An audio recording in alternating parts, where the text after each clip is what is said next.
Hello everyone and welcome to the Trade Ideas Live Trading Room Recap for Monday, August the 10th. My name is Barry Anderson, moderator of your trading room. Any questions you may have for me, you can use this email address. This is a link to get into our free room. This room is 100% free. Excuse me. You do not have to be a member of Trade Ideas to be in our free room. The room is open Mondays to Fridays between 9 a.m. and 3 p.m. Eastern Time. And I share my screen and I'm live on the mic. In the email you're getting, you will see a promo code for 15% off either the first month only or the entire year of a Trade Ideas subscription. Well, I had one really rock solid winning trade today, guys, and that was from my watch list. That actually came very early. ADMS. I'm going to go over some of the ones from my watch list again, but ADMS, there was a trigger at 427.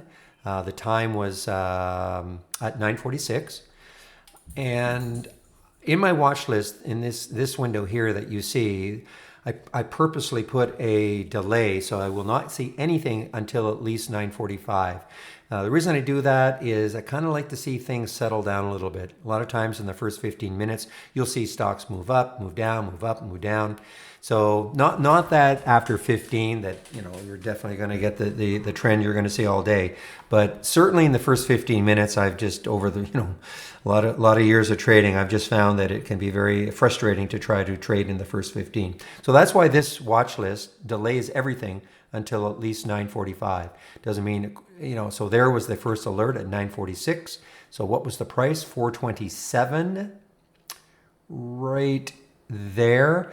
And I didn't get in right there. I actually watched it go up here and then I pulled back, and then this is basically where I got in around 432. And I sold some. I always do this, always worried. Actually at the 450 mark, stocks, just I was a little premature, but I sold a little bit right here and then have been holding and sold a little bit underneath the 5. I always worry that a stock is going to have a tough time, especially 5 can be a psychological number, to get through. So I've sold some through here, and up here in this rate, I don't have very much left. Okay, I really don't have very much left. It could have run its course. Why did it look good? Well, let's take a look at it. I wonder if it's the weekly going to show it. Yeah, you can see right on the weekly chart that this has room to 6, okay, right there. So that is why, most of the stocks that are on my watch list, I'm not saying they're all going to look like this, but one of the reasons they make my watch list in the first place is that typically they have some room on the daily, weekly, and the monthly chart. Let's take an even look at the monthly chart. Yeah, I mean, you can, the weekly is probably a better look at it. And when I say room, I mean, at least you don't have to worry about chart resistance from stopping a stock from moving higher, okay, if you're going long. I mean, there are a lot of other reasons why the stock won't keep moving higher, but at least we don't have to worry about chart resistance. For instance, imagine if all of this were right here, So I would have seen this last week, but I would have thought, there could be too much resistance, so it probably wouldn't have made my watch list. But because when I did my scanning Friday afternoon once the market closed, and this is what I do every night once the market closes, I'm always looking at these longer time frames to see whether or not a stock has room for a multi-day run. So the way I've explained it in the room is that you can use my watch list. If you're a day trader, I mean, you can obviously get some awesome looking day trades out of them. I mean, I'm going to take a look at some of the other ones. If you wanted to swing this, now it is a bio. You always have to be a little wary of a bio, swinging a bio. But nonetheless, if you felt that it met your trading plan, then you could in theory swing this one. Let's take a look at DSKE. This is one that I actually did trade also a couple of times. Once kind of flat and once for a small loss. I kind of gave up on it, unfortunately.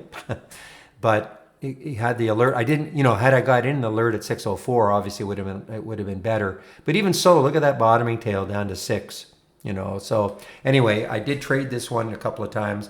Overall, took a small loss on it. But I mean, it's 6:04, got as high as 6:40. If you have a different trading style than I do, maybe not quite as jumpy sometimes, that might have looked, you might have held on to that one. Let's take a look at that one on the weekly. You say, there you go. So as I remember, there's really no resistance for this one. And that's why, again, why did it make the watch list? Because it had a lot of room on that weekly chart and the monthly chart. CLSK, I think, another one. I mean, now this is super extended on the weekly. It was a little doubtful that it would really continue that much higher. But I put it on the watch list. Whoops. I put it on the watch list just in case. And even then, there was the alert, at 1180. I mean, it got up to 1240. I mean, it's not saying it was been easy because it wasn't like straight up. You had some topping tails and all to deal with, but, not bad. This one was awesome. 2154. 2154, except for this little red bar there. Look at this, 2154 all the way up to 2319 before it is really starting to pull back. This has been my pet one. If you were in the room on Friday, we were all over this one, trying to see if it would ever really break out of 750. I did end up taking this one also at just over 750. Said it in the room. I said, let's see how well it holds 750. So this is a little bit late, 769, but even so, 786. I'm out of this now, but why were we even looking at it? Again, take a look at it. I wonder if maybe the monthly is going to have a better. I mean, look at the monthly. I mean, look how much room this stock has. Look at the weekly. I mean, look at the room. I mean, the next high looking left is 935 or so. And again, I'm not saying it's going to get there, but all I try to do anyway, take chart resistance out of the equation as just a reason why a stock may stall.